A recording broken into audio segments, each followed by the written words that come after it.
Hi guys, welcome back to our channel. आपने कई बार सुना होगा कि जब कोई कंपनी अपना आईपीओ लेकर आती है तो उसकी listing BSE, BSE SME, NSE emerge जैसे प्लेटफॉर्म पर होती है। लेकिन एग्जैक्टली ये प्लेटफॉर्म होते क्या हैं? इनका एलिजिबिलिटी क्राइटेरिया क्या होता है? तो चलिए आज की इस वीडियो में हम पर्टिकुलरली बीएसई एसएमई प्लेटफॉर्म पर बात करने वाले हैं। इसके बाद हम एनएसई इमर्ज और बीएसई प्लेटफॉर्म पर भी बात करेंगे, लेकिन आज हम बीएसई एसएमई पर इन डिटेल बात करते हैं, तो इस वीडियो को एंड तक जरूर देखिएगा। बीएसई एसएमई एक स्पेशल प्लेटफॉर्म है जो बॉम्बे स्टॉक एक्सचेंज यानी कि बीएसई ने स्मॉल एंड मीडियम एंटरप्राइजेस यानी कि एसएमईज के लिए शुरू किया है। इसका मेन पर्पस ये है कि ये एसएमईज अपना इक्विटी कैपिटल रेज कर सके और अपने शेयर स्टॉक मार्केट में लिस्ट करा सके, बिल्कुल बड़ी कंपनीज की तरह। ये प्लेटफॉर्म उन एसएमईज के लिए बनाया गया है जो अपने बिजनेस को ग्रो करने के लिए पैसे उठाना चाहते हैं, लेकिन जो मेन स्टॉक एक्सचेंज पर डायरेक्टली लिस्ट नहीं हो पाते क्योंकि वहाँ के रूल्स थोड़े स्ट्रिक्ट और एक्सपेंसिव होते हैं। बीएसई एसएमई प्लेटफॉर्म उनके लिए एक सिंप्लीफाइड और कॉस्ट इफेक्टिव ऑप्शन देता है। इस प्लेटफॉर्म पर आपको सेबी के रूल्स और रेगुलेशन, मार्केट रिपोर्ट्स, बीएसई के नोटिसेस और सर्कुलर लिस्टिंग के गाइडलाइंस, नई लिस्टिंग के क्राइटेरिया, लिस्टिंग का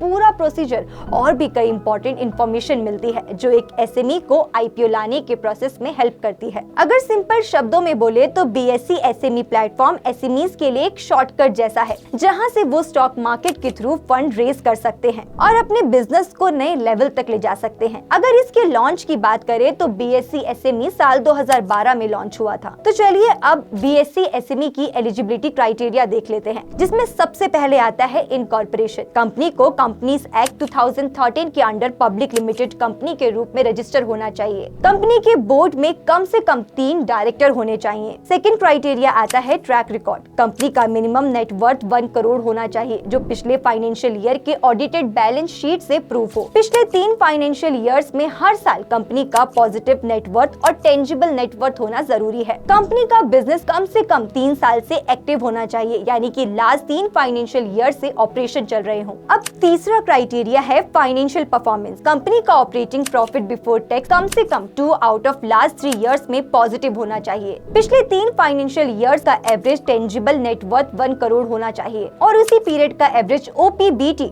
2 करोड़ होना चाहिए। अब नेक्स्ट है वर्किंग कैपिटल। कंपनी के पास इतना वर्किंग कैपिटल होना चाहिए कि वो अपने ऑपरेशंस और ग्रोथ प्लान्स को सपोर्ट कर सके। अब नेक्स्ट है प्रमोटर्स कंट्रीब्यूशन। प्रमोटर या प्रमोटर ग्रुप के पास कम से कम 20% शेयर होल्डिंग होनी चाहिए कंपनी में।